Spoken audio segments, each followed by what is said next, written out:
Part 1ல நம்ம meanings of accounting இப்ப பார்க்க போறோம். What is accounting? ஃபர்ஸ்ட் அக்கவுண்டிங்னா என்ன அப்படிங்கறது நமக்கு தெரிஞ்சாதான் அந்த அக்கவுண்டிங்ல நம்ம என்ன பண்ண போறோம்ங்கறத நம்ம ஃபர்தரா ஒர்க் பண்ணலாம். So what is accounting அப்படிங்கறபோது accounting is a process of recording financial transactions of a business. அப்படினா என்னன்னா ஒரு பிசினஸ்ல நடக்கக்கூடிய ஃபினான்ஷியல் டிரான்சாக்ஷனை ரெக்கார்ட் பண்ற ஒரு ப்ராசஸ் தான் அக்கவுண்டிங். சோ இந்த அக்கவுண்டிங்ல ரெக்கார்ட் பண்றோம் அப்படின்னு நம்ம சொல்றோம். இந்த ரெக்கார்ட் பண்ற ஒரு ப்ராசஸ்ல கீழே கொடுத்திருக்கிற இந்த பர்டிகுலர் எலிமெண்ட்ஸ் எல்லாம் இன்வால்வ் ஆயிருக்கு. Summarising, analysing, recording and reporting. Summarising நம்ம ஏற்கனவே சொன்ன மாதிரி தியரிட்டிக்கல் இல்லாம என்னென்ன என்ட்ரிஸ்லாம் நம்ம கொடுக்கறோமோ அந்த என்ட்ரிஸ் எல்லாத்தையும் நம்ம ஃபைனல் அக்கவுண்ட்ஸ்ல காட்ட மாட்டோம். அதை நம்ம சம்மரி பண்ணி profit and loss account and balance sheet அப்படிங்கிற ஒரு பினான்சியல் ஸ்டேட்மெண்டா தான் நம்ம கொடுப்போம். அதை தான் நம்ம சம்மரைசிங் அப்படின்னு சொல்றோம். அந்த சம்மரைஸ் பண்றதுக்கு முன்னாடி எதெல்லாம் நம்ம அந்த ஸ்டேட்மெண்ட்ல காட்டணும் அப்படிங்கறத அனலைஸ் பண்றது தான் அனலைசிங்.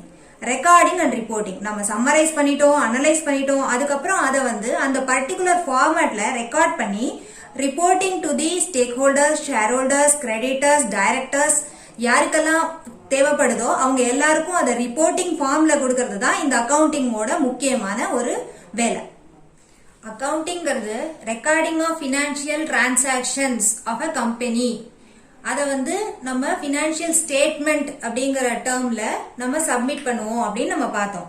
அந்த financial statement is nothing but summary of transactions of a company. இதுவும் ஒன்றும் இல்லை, நம்ம பினான்சியல் டிரான்சாக்ஷன்ஸை சம்மரி பண்ணி ஷோ பண்றது தான் பினான்சியல் ஸ்டேட்மெண்ட். இது ஒரு important term of the company. அதே மாதிரி அக்கவுண்டன்ட் அப்படிங்கிறது யாரு? இந்த அக்கவுண்டிங்கிறது என்னன்னு நம்ம பார்த்தோம். இந்த அக்கவுண்டிங் பண்றதுக்கு ஒரு பர்சன் வேணும் இல்லையா? அந்த அக்கவுண்டிங்க பண்ணக்கூடிய ஒரு பர்சன் தான் accountant. Accountant is nothing but a person who is doing accounting activity are called accountant. இந்த அக்கவுண்டன்ட்ங்கிறவங்க சின்ன கம்பெனியா இருந்தா மேபி ஒரு பர்சன் அக்கவுண்டன்டா இருக்கலாம். எல்லா டிரான்சாக்ஷன்ஸையும் அவரே ரெக்கார்ட் பண்ணி பினான்சியல் ஸ்டேட்மெண்ட்டை சப்மிட் பண்ணலாம். சப்போஸ் பிக் ஆர்கனைசேஷனா இருக்கிற பட்சத்துல அக்கவுண்டிங்காக ஒரு டிபார்ட்மெண்டே இருக்கும். That is called accounting department. Process of accounting. Process of அக்கவுண்டிங்ல பாத்தீங்கன்னா identifying the accounting transaction, measuring the requirement of the accounting transaction, recording and communicating the transaction. இதுதான் இந்த ப்ராசஸிங் ஆஃப் அக்கவுண்டிங்ல இம்பார்ட்டன்ட் ஆனது. ஐடென்டிஃபையிங் டிரான்சாக்ஷன்ங்கிறது நம்ம ஏற்கனவே டிஸ்கஸ் பண்ண மாதிரி எந்த டிரான்சாக்ஷன் எல்லாம் நம்ம அக்கவுண்டிங்ல கொண்டு வரணும் அப்படிங்கறத ஐடென்டிஃபை பண்றது தான் ஐடென்டிஃபையிங் டிரான்சாக்ஷன். மெஷரிங் டிரான்சாக்ஷன்ஸ்னா அந்த ஐடென்டிஃபை பண்ண டிரான்சாக்ஷன்ஸை எப்படி காட்டணும் அப்படிங்கிறது தான் measuring transaction. In the term of monetary டேர்ம்ல நம்ம அதை காட்டணும். அதை தான் மெஷரிங் அப்படின்னு நம்ம சொல்றோம். மானிட்டரி டேர்ம்ஸ்ல நம்ம அதை காட்டுறது அதுதான் மெஷரிங் டிரான்சாக்ஷன்ஸ். என்ன வேல்யூ ஆஃப் டிரான்சாக்ஷன்ஸ் நடந்திருக்கு அப்படிங்கறத மெஷர் பண்றது தான் measuring of transaction. Recording and communicating of transactions. Identify பண்ணிட்டோம், மெஷர் பண்ணிட்டோம், அதுக்கப்புறம் அந்த டிரான்சாக்ஷன்ஸை நம்ம ரெக்கார்ட் பண்ண போறோம். அந்த டிரான்சாக்ஷன்ஸை எப்படி ரெக்கார்ட் பண்ண போறோம், எந்த புக்ல ரெக்கார்ட் பண்ண போறோம் அப்படிங்கிறது தான் recording of transaction. And communicating. சரி, இந்த டிரான்சாக்ஷனை ஐடென்டிஃபை பண்ணிட்டோம், மெஷர் பண்ணிட்டோம், ரெக்கார்ட் பண்ணிட்டோம். ஆனா இதெல்லாம் எதுக்காக பண்றோம்? இதெல்லாம் communicating to someone. Communicating to someone. அந்த சம்மன் யாரு அப்படின்னா அது interested users of the company. இத ஜஸ்டா சொல்லணும்னா required information related to the economic event of an organization to the interested users தான் process of accounting ஓட important crust நம்ம சொல்லலாம். அதாவது தேவையான information related to the economic event of an organisation. ஒரு ஆர்கனைசேஷனோட இம்பார்ட்டன்டான இன்ஃபர்மேஷன்ஸை ரெக்கார்ட் பண்ணி, ஐடென்டிஃபை பண்ணி, மெஷர் பண்ணி, ரெக்கார்ட் பண்ணி அதை அந்த இன்ட்ரெஸ்டட் யூசருக்கு கம்யூனிகேட் பண்றது தான் இந்த ப்ராசஸ் ஆஃப் அக்கவுண்டிங்கோட இம்பார்ட்டன்ட் திங். இந்த இன்ட்ரெஸ்டட் யூசர்ஸ் அப்படிங்கிறது யாருன்னு கேட்டா அந்த பர்டிகுலர் கம்பெனியோட கிரெடிட்டர்ஸா இருக்கலாம், அந்த கம்பெனியோட டைரக்டர்ஸா இருக்கலாம், எம்ப்ளாயிஸா இருக்கலாம், ஷேர் ஹோல்டர்ஸா இருக்கலாம், யாரா வேணாலும் இருக்கலாம். ஆனா இது எதுக்காக அவங்க எல்லாரையும் நம்ம இன்ட்ரெஸ்டட் யூசர்ஸ் சொல்றோம்னா அந்த கம்பெனியோட டீடைல்ஸை பத்தி அவங்க தெரிஞ்சுக்கிறதுனால அந்த கம்பெனியோட growth எப்படி இருக்கு, அந்த கம்பெனியில ஒர்க் பண்ற எம்ப்ளாயிஸோட வெல்ஃபேர் எப்படி இருக்கு, அந்த கம்பெனியோட ஃபர்தர் டெசிஷன் மேக்கிங் என்னவா இருக்கும் அப்படிங்கறதெல்லாம் டிசைட் பண்றதுக்காக இந்த இன்ட்ரெஸ்டட் யூசர்ஸ் வந்து இந்த ஃபினான்ஷியல் இன்ஃபர்மேஷன்ஸை தெரிஞ்சுக்கிறாங்க. ப்ராசஸ் ஆஃப் அக்கவுண்டிங் பத்தி நம்ம பார்த்தோம். அடுத்ததா ப்ராசஸ் ஆஃப் அக்கவுண்டிங்ல இருக்கிற இம்பார்ட்டன்டான டேர்ம்ஸ் பத்தி கொஞ்சம் டீடைலா டிஸ்கஸ் பண்ணலாம். அதுல பாத்தீங்கன்னா economic events of an organisation to the interested users, இதுதான் நேற்றுக்கு நம்ம பார்த்தது. இதுல இந்த எக்கனாமிக் ஈவெண்ட் அப்படிங்கிறது என்ன அப்படிங்கறத இப்ப கொஞ்சம் டீடைலா பார்க்கலாம். எக்கனாமிக் ஈவெண்ட் அப்படின்னா happening of a business activities measurable in monetary terms. அதாவது ஒரு பிசினஸ்ல நடக்கக்கூடிய ஆக்டிவிட்டிஸை மானிட்டரி டேர்ம்ஸ்ல மெஷர் பண்றது தான் எக்கனாமிக் ஈவெண்ட். ஒரு happening of an business activity, ஒரு பிசினஸ்ல நடக்கக்கூடிய ஆக்டிவிட்டிஸை மானிட்டரி டேர்ம்ஸ்ல டிஸ்கிரைப் பண்றது தான் எக்கனாமிக் ஈவெண்ட்ஸ் நம்ம சொல்றோம். ஃபார் எக்ஸாம்பிள், இப்போ பர்ச்சேஸ் ஆஃப் மெஷினரி, ஒரு பிசினஸ்ல வந்து நம்ம மெஷினரி பர்ச்சேஸ் பண்றோம், அந்த மெஷினரியை டிரான்ஸ்போர்ட் பண்ணி சைட்டுக்கு கொண்டு வரோம், அந்த மெஷினரியை இன்ஸ்டால் பண்றோம். இது எல்லாமே ஒரு ஹேப்பனிங், ஒரு ஈவெண்ட். இந்த event related to a particular business activity measurable in monetary term. அதனால இதை வந்து நம்ம எக்கனாமிக் ஈவெண்ட் அப்படின்னு சொல்றோம். இந்த எக்கனாமிக் ஈவெண்ட் வந்து நம்ம ரெண்டு விதமா கிளாசிஃபை பண்ணலாம். ஒன்னு வந்து எக்ஸ்டர்னல் ஈவெண்ட்ஸ், அதர் ஒன் வந்து இன்டர்னல் ஈவெண்ட்ஸ். இது நேம் சொல்றபடி பார்த்தாலே நமக்கு இது புரியும். எக்ஸ்டர்னல் அண்ட் இன்டர்னல் இந்த டெர்மினாலஜியை இதை வந்து நமக்கு எக்ஸ்பிளைன் பண்ணிடும். External event is nothing but event between organisation to the outsiders. ஒரு பர்டிகுலர் ஈவெண்ட் அந்த பிசினஸ்க்கும் அவுட் சைட் ஆஃப் தி ஆர்கனைசேஷனுக்கும் இருக்கக்கூடிய ஒரு பிசினஸ் டிரான்சாக்சன், பிசினஸ் ஈவெண்ட், அதுதான் எக்ஸ்டர்னல் எக்கனாமிக் ஈவெண்ட். அதே இன்டர்னல் எக்கனாமிக் ஈவெண்ட் அப்படின்றது என்னன்னா அந்த transaction between the companies one department to other department. Internal departments meaning ஒரு கம்பெனில இருக்கக்கூடிய மோர் தேன் ஒன் டிபார்ட்மெண்ட்டுக்கு நடுப்புற நடக்கக்கூடிய டிரான்சாக்சன்ஸ் ஆக்டிவிட்டிஸ் தான் வந்து இன்டர்னல் எக்கனாமிக் ஈவெண்ட்ஸ் சொல்லுவோம். எக்ஸ்டர்னல் எக்கனாமிக் ஈவெண்ட்ங்கிறது அவுட் சைடர்ஸோட ரிலேட்டடா இருக்கிறதுனால நம்ம இதெல்லாம் எக்ஸாம்பிளா சொல்லலாம். Purchase from our supplier, sale to our customer, payment of EB transaction to the government, இதெல்லாம் வந்து நமக்கும் அவுட்சைடர்ஸ்க்கும் நடக்கக்கூடிய ஈவெண்ட். ஸோ இதெல்லாம் வந்து எக்ஸ்டர்னல் எக்கனாமிக் ஈவெண்ட்ஸ். அதே இன்டர்னல் ஈவெண்ட்ங்கிறது வித்தின் தி கம்பெனி நடக்கக்கூடிய டிரான்சாக்சன் சொன்னோம் இல்லையா.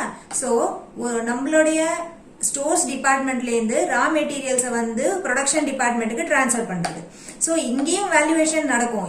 Value of raw materials transferred from stores to production department என்ன அப்படின்றத நம்மளால அசஸ் பண்ண முடியும். ஸோ இது வந்து ஒரு economical event between the company. It is called internal economic event. அதே மாதிரி salary payment to the staff, இதெல்லாம் வந்து இன்டர்னல் எக்கனாமிக் ஈவெண்ட்ஸ் சொல்றோம்.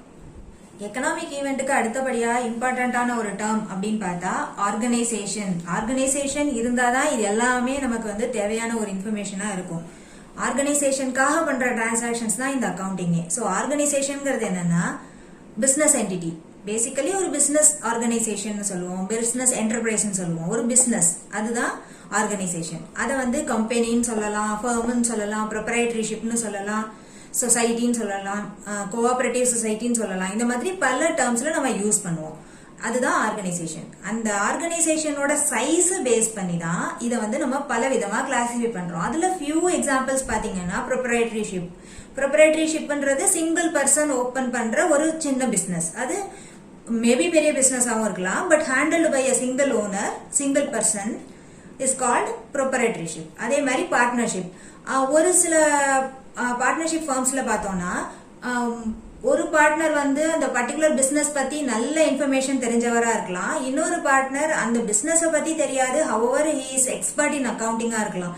ஸோ இவங்க ரெண்டு பேரும் சேர்ந்து ஒரு கம்பெனியை ஜாயின் பண்ணி அந்த கம்பெனியை ரன் பண்றதுக்கு பேர் தான் பார்ட்னர்ஷிப். அதாவது more than one persons join together to achieve their goal. அதுக்காக அவங்க ஜாயின் பண்ணி கிரியேட் பண்ணி பண்ற ஒரு ஆர்கனைசேஷன் இஸ் கால்ட் பார்ட்னர்ஷிப். கம்பெனியும் வந்து பாத்தீங்கன்னா பார்ட்னர்ஷிப் ஃபார்ம் மாதிரி more than one person join together to achieve the goal. இங்க வந்து கோல் இதுதான் இந்த இதுல இம்பார்ட்டன்ட். இந்த கோலை அச்சீவ் பண்றதுக்காக தான் யார் ஒருத்தரும் பிசினஸ் பண்ணுவாங்க. அந்த பிசினஸ் பண்ற போது நடக்கிற டிரான்சாக்சனை ரெக்கார்ட் பண்ணுவாங்க. That is called accounting. அடுத்த இம்பார்ட்டன்டான term interested user. interested users is nothing but யாருக்கெல்லாம் அந்த இன்ஃபர்மேஷன் தேவையோ அவங்க தான் அந்த இன்ட்ரெஸ்டட் யூசர்னு மீன் பண்றோம். who need the information for decision making. சும்மா யாருக்கும் எந்த இன்ஃபர்மேஷனும் தேவைப்படாது, ஏதோ ஒரு பர்டிகுலர் ரீசனுக்காக தேவைப்படும். அந்த reason is nothing but decision making. அந்த டெசிஷன் மேக்கிங்காக யாருக்கெல்லாம் இன்ஃபர்மேஷன் தேவைப்படுதோ அவங்கெல்லாம் இந்த அக்கவுண்டிங் இன்ஃபர்மேஷன் ஆஃப் தி கம்பெனியை வியூ பண்ணுவாங்க, அந்த ரெக்கார்ட்ஸை பார்ப்பாங்க. ஸோ அவங்கள தான் நம்ம இன்ட்ரெஸ்டட் யூசர்னு இங்கே மீன் பண்றோம். இந்த இன்ட்ரெஸ்டட் யூசர் அகெயின் பாத்தீங்கன்னா இன்டர்னல் யூசர்ஸா இருக்கலாம், எக்ஸ்டர்னல் யூசர்ஸா இருக்கலாம். இன்டர்னல் யூசர்ஸ்ல யாரெல்லாம் வருவா அப்படின்னு கேட்டா அந்த கம்பெனிக்குள்ளேயே இருக்கக்கூடிய directors, vice president, employees, chief executives, இவங்க எல்லாரும் இந்த இன்ஃபர்மேஷனை பேஸ் பண்ணி அந்த கம்பெனியோட ப்ராஃபிட்டபிலிட்டி எப்படி இருக்கு, growth எப்படி இருக்கு, என்னென்ன ஃபர்தர் டெசிஷன்ஸ் மேக் பண்ணலாம், என்னென்ன அசெட்ஸ் ப்ரொக்யூர் பண்ணலாம், என்னென்ன எக்ஸ்பென்சஸை கட் ஆஃப் பண்ணணும், இந்த மாதிரியான இன்ஃபர்மேஷன்ஸ் எல்லாம் அவங்க இந்த அக்கவுண்டிங் இன்ஃபர்மேஷன்ல இருந்து எடுத்து ஃபர்தரா டிசைட் பண்ணுவாங்க, டெசிஷன் மேக்கிங் பண்ணுவாங்க. எக்ஸ்டர்னல் யூசர்ஸை பொறுத்த வரைக்கும் அவுட்சைடர்ஸ்க்கு இந்த கம்பெனி பத்தி எதுக்கு இன்ஃபர்மேஷன் தெரியணும்னு நம்ம நினைக்கலாம். ஆனா இந்த ஷேர் ஹோல்டர்ஸ்ங்கிறவங்க வந்து ரொம்ப இம்பார்ட்டன்டான பர்சன் ஃபார் அ கம்பெனி. அந்த ஷேர் ஹோல்டர்ஸ் என்ன பண்ணுவாங்க, அந்த பர்டிகுலர் கம்பெனியோட growth எப்படி இருக்கு அப்படிங்கறத தெரிஞ்சிருந்தாதான் அவங்களுக்கு அவங்களோட ஷேர் வேல்யூ எப்படி இன்க்ரீஸ் ஆகும், ஃபியூச்சர்ல அவங்களோட ஷேர்ஸை என்ன ரேட்டுக்கு விற்கலாம், எந்த அளவுக்கு கெயின் பண்ணலாம் அப்படிங்கிற அவங்களோட ஷேர்ஸ் வந்து செக்யூர்டு பொசிஷன்ல இருக்கா இல்லையா அப்படிங்கறத அவங்க தெரிஞ்சுக்கிறதுக்காக அவங்களும் இந்த இன்ஃபர்மேஷன்ஸை they are also interested to get the information and see the information சொல்றோம். அதே மாதிரி கிரெடிட்டர்ஸ்ங்கிறவங்க நம்மளுக்காக சப்ளை பண்ணிருக்காங்க கிரெடிட் பேசிஸ்ல. சோ அவங்களோட பேமெண்ட் ஆன் டைம்ல வருமா வராதா, இந்த கம்பெனி ப்ராஃபிட் மேக்கிங் ஆர்கனைசேஷனா, இவங்களோட growth எப்படி இருக்கு அப்படிங்கறத அவங்களும் தெரிஞ்சுக்கிறதுக்காக விரும்புவாங்க. சோ அவங்களும் ஒரு இன்ட்ரெஸ்டட் யூசரா இருக்காங்க. அதே மாதிரி டாக்ஸ் அத்தாரிட்டிஸ், இந்த கம்பெனியை நம்ம ரன் பண்றோம்னா நம்ம வந்து நிறைய விதமான டாக்ஸஸ் பே பண்ணுவோம். அது பாத்தீங்கன்னா ஜிஎஸ்டியா இருக்கட்டும், இன்கம் டாக்ஸா இருக்கட்டும், இந்த டாக்ஸஸ் எல்லாம் வந்து நம்ம கவர்மெண்ட்டுக்கு பே பண்றோம். சோ இந்த கவர்மெண்ட்டுக்கு பே பண்ற டாக்ஸஸ் பத்தி கவர்மெண்ட்டும் வந்து நமக்கு பே பண்ற டாக்ஸ் வந்து இந்த கம்பெனி கரெக்டான ரேட்ஸ் தான் பே பண்றாங்களா, எதுவும் மிஸ் பண்ணாம பே பண்றாங்களா அப்படிங்கிற இன்ஃபர்மேஷனை தெரிஞ்சுக்கிறதுக்காக tax authorities also interested to see the financial statement of any company. அடுத்ததா நம்ம பார்க்க போற subheading accounting as a source of information. Source of இன்ஃபர்மேஷன்ங்கிறது மீன்ஸ் ஆஃப் இன்ஃபர்மேஷன் நம்ம சொல்லலாம். ஸோ பாத்தீங்கன்னா அக்கவுண்டிங்ல ஸ்டார்டிங் வந்து ஐடென்டிஃபிகேஷன் ஆஃப் இன்ஃபர்மேஷன், எண்டிங் வந்து ப்ரிப்பரேஷன் ஆஃப் ஸ்டேட்மெண்ட். நம்ம ஃபர்ஸ்ட் என்ன சொன்னோம், இன்ஃபர்மேஷனை ஐடென்டிஃபை பண்ணி கலெக்ட் பண்ணி ஐடென்டிஃபை பண்ணி எது தேவை எது தேவையில்லைங்கிறத செக்ரிகேட் பண்ணி அனலைஸ் பண்ணி ரெக்கார்ட் பண்றது தான் அக்கவுண்டிங்னு சொன்னோம். ஸோ அதுல first identification of information. So இந்த இடத்துல நம்ம கலெக்ட் பண்ணுவோம், இன்ஃபர்மேஷன்ஸை கலெக்ட் பண்ணி அதை ஐடென்டிஃபை பண்ணுவோம். அதுக்கப்புறமா அதுல எது தேவை எது தேவையில்லைன்னு செக்ரிகேட் பண்ணுவோம். அதுக்கப்புறமா அதை ரெக்கார்ட் பண்ணுவோம், அனலைஸ் பண்ணுவோம். அதுக்கப்புறமா நம்ம ரெக்கார்ட் பண்ணுவோம். கடைசியில தான் அதை வந்து ஃபைனல் ஃபினான்ஷியல் ஸ்டேட்மெண்டா நம்ம ப்ரிப்பேர் பண்ணி சப்மிட் பண்ணுவோம். So, in the meanwhile, beginning to end, identification of information to preparation of financial statement, various stageல ஒவ்வொரு ஸ்டேஜ்லயும் various type of informations நமக்கு கிடைக்கும். அந்த various informations நமக்கு எதுக்கு ஹெல்ப்ஃபுல்லா இருக்கும் அப்படின்னு சொன்னா மேக்கிங் டெசிஷன்ஸ். ஒவ்வொரு விதமான இன்ஃபர்மேஷனும் அடிஷ்னலா நமக்கு கிடைக்கிற போது அது வந்து நமக்கு டெசிஷன் மேக்கிங்க்கு ரொம்ப ஹெல்ப்ஃபுல்லா இருக்கும். ஸோ அப்படி டெசிஷன் மேக்கிங்க்கு யூஸ் பண்ணக்கூடிய இன்ஃபர்மேஷன் எப்படி இருக்கணும் அப்படின்னா இட் ஷுட் பி ரிலையபிள். அது வந்து நம்பிக்கையான கரெக்டான இன்ஃபர்மேஷனா இருக்கணும். அதே மாதிரி அந்த இன்ஃபர்மேஷனை பேஸ் பண்ணி மேனேஜ்மெண்ட் எடுக்கக்கூடிய டெசிஷன்ஸ் வந்து நல்ல விதத்துல அந்த ரிசோர்சஸை யூஸ் பண்ற விதமான ஒரு இன்ஃபர்மேஷனா இருக்கணும். அதே மாதிரி சோ இவ்வளவு இன்ஃபர்மேஷனை கலெக்ட் பண்ணி கொடுக்கக்கூடிய அக்கௌண்டன்டோட ரோல் அப்ப என்னவா இருக்கும் அப்படின்னா to provide relevant adequate reliable information for decision making. So கரெக்டான தேவையான அதுக்கு சம்பந்தப்பட்ட இன்ஃபர்மேஷனை எவ்வளவு தேவையோ அந்த அளவுக்கு அடிக்குவேட்டான இன்ஃபர்மேஷனை ரிலையபிளான இன்ஃபர்மேஷனை கொடுத்தாதான் டெசிஷன் மேக்கிங் வந்து கரெக்டானதா இருக்கும். சோ அக்கௌண்டன்ட் கொடுக்கக்கூடிய information should B relevant, adequate and reliable information for decision making purpose. Branches of accounting. Branches of accounting la main ஆன branches னு பார்த்தோம்னா financial accounting, cost accounting and management accounting. Financial accountingங்கிறது இப்ப நம்ம படிச்சிட்டு இருக்கிற எல்லாமே financial accounting. அதாவது financial transaction-ஐ record பண்றது தான் financial accounting. Keeping a systematic record of financial transaction is called financial accounting. இந்த ஃபினான்ஷியல் அக்கவுண்டிங் நம்ம எதுக்காக பண்றோம்ன்றதையும் நம்ம ஏற்கனவே பார்த்தோம். ஃபினான்ஷியல் அக்கவுண்டிங் எதுக்காக பண்றோம்? To find out the profit or loss of the particular பீரியட கால்குலேட் பண்றதுக்கு, அந்த பிசினஸோட growth எப்படி இருக்குன்னு தெரிஞ்சுக்கிறதுக்காக நம்ம இந்த ஃபினான்ஷியல் அக்கவுண்டிங்கை மெயின்டைன் பண்றோம். அடுத்தது காஸ்ட் அக்கவுண்டிங். காஸ்ட் அக்கவுண்டிங்கிறது நேம் சொல்ற மாதிரி காஸ்ட்ங்கிறது எக்ஸ்பெண்டிச்சர். ஒரு பர்டிகுலர் ஐட்டமை ப்ரொடியூஸ் பண்றதுக்கு நம்ம என்னெல்லாம் எக்ஸ்பெண்டிச்சரை இன்கர் பண்றோம், என்னெல்லாம் காஸ்ட்டை இன்கர் பண்றோம் அப்படிங்கறத அசர்டைன் பண்றது தான் காஸ்ட் அக்கவுண்டிங். இது வந்து பாத்தீங்கன்னா ascertaining the cost of various products of a manufacturing company. இது எதுக்காக நம்ம பண்ணணும் அப்படின்னு கேட்டா, இந்த காஸ்ட் அக்கவுண்டிங்கை பேஸ் பண்ணி ஒரு ப்ராடக்டோட காஸ்ட் என்ன, ப்ரொடக்ஷன் காஸ்ட், ப்ரொடியூஸ்டு வேல்யூ என்ன அப்படிங்கறத நம்ம அசர்டைன் பண்றோம். அதை அசர்டைன் பண்ணதுக்கு அப்புறம் தான் நம்ம அதை எந்த ரேட்டுக்கு சேல் பண்ணலாம், to get a good profit அப்படிங்கிறதுக்காக நம்ம இந்த காஸ்ட் அக்கவுண்டிங்கை யூஸ் பண்றோம். To fixing a price of a particular item நம்ம இந்த காஸ்ட் அக்கவுண்டிங்கை யூஸ் பண்றோம். அடுத்தது management accounting. Management accounting as a name said, இது வந்து மேனேஜ்மெண்ட்டுக்கு கொடுக்கக்கூடிய இன்ஃபர்மேஷன் தான் மேனேஜ்மெண்ட் அக்கவுண்டிங். ஸோ இந்த இன்ஃபர்மேஷன் எல்லாம் நம்ம மேனேஜ்மெண்ட்டுக்கு கொடுக்குற போது மேனேஜ்மெண்ட் நம்ம கொடுக்குற இன்ஃபர்மேஷனை பேஸ் பண்ணி டெசிஷன் மேக்கிங் பண்ணுவாங்க.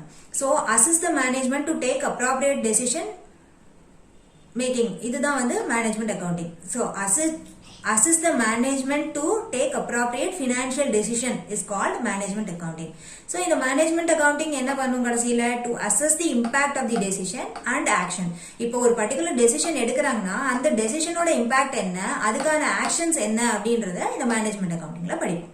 இது வரைக்கும் நம்ம collection of information and sharing the information பத்தி எல்லாம் சொன்னோம். அந்த இன்ஃபர்மேஷனோட குவாலிட்டி நல்லா இருந்தாதான், அது கரெக்டான இன்ஃபர்மேஷனா இருந்தா மட்டும்தான் அது கரெக்டான விதத்துல ரீச் ஆகும். சோ குவாலிட்டேட்டிவ் கேரக்டர்ஸ் என்ன இருக்கணும் அப்படிங்கறத இப்ப பாக்குறோம். Qualitative characteristics of an accounting அப்படின்னா, ஃபர்ஸ்ட் அந்த information should be reliable. User must be able to depend on the information. நம்ம கொடுக்குற இன்ஃபர்மேஷனை யூசர் அப்படியே டிபெண்டா இருந்து யூஸ் பண்ற மாதிரியான இன்ஃபர்மேஷனா இருக்கணும். சோ அந்த இன்ஃபர்மேஷன் ஷுட் பி ரிலையபிள். ரிலையபிள்னா நம்பகத்தன்மை உடையதா அது இருக்கணும். அடுத்தது ரெலவன்ஸ். தேவையான இன்ஃபர்மேஷனை நம்ம கொடுக்கணும். தேவையில்லாத இன்ஃபர்மேஷனை கொடுக்கறது மூலமா யாருக்கும் எந்த யூஸும் இல்லை. சோ கொடுக்குற இன்ஃபர்மேஷன் வந்து ரெலவென்ட் இன்ஃபர்மேஷனா இருக்கணும். Relevant information must be available all time, on time, கரெக்டான டைம்ல அந்த கரெக்டான தேவையான இன்ஃபர்மேஷனை நம்ம கொடுக்கணும். அடுத்தது அண்டர்ஸ்டாண்டபிலிட்டி.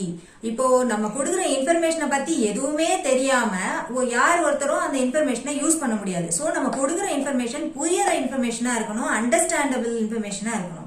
The information given is understandable. So understandable informationக்கு ஒரு நல்ல கோட்டை கொடுத்திருக்காங்க. என்னன்னா, a message is said to be effectively communicated when it is interpreted by the receiver of the message in the same sense. இப்ப எக்ஸாம்பிள், இப்ப நான் உங்களுக்கு இந்த செஷன் எடுக்கிறேன்.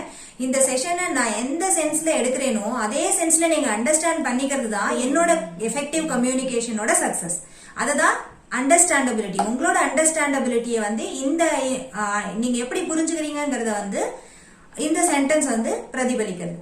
அடுத்தது கம்பேரபிலிட்டி. நம்ம கொடுக்குற இன்ஃபர்மேஷன் அந்த பர்டிகுலர் பீரியடோட முடிஞ்சிருமா அப்படின்னா அந்த இன்ஃபர்மேஷன் ஃபியூச்சர் பீரியடுக்கோ இல்ல பாஸ்ட் பீரியடோட கம்பேர் பண்றதுக்கோ யூஸ்ஃபுல்லா இருக்கணும். So should be comparable within the period without sacrificing the reliability and relevance. அதாவது reliability, relevance, understanding இது எதையும் sacrifice பண்ணாம கொடுக்கக்கூடிய இன்ஃபர்மேஷன் வேரியஸ் பீரியடோட டிரான்சாக்ஷன் இன்ஃபர்மேஷன்ஸோட கம்பேர் பண்ணக்கூடியதா இருக்கணும்.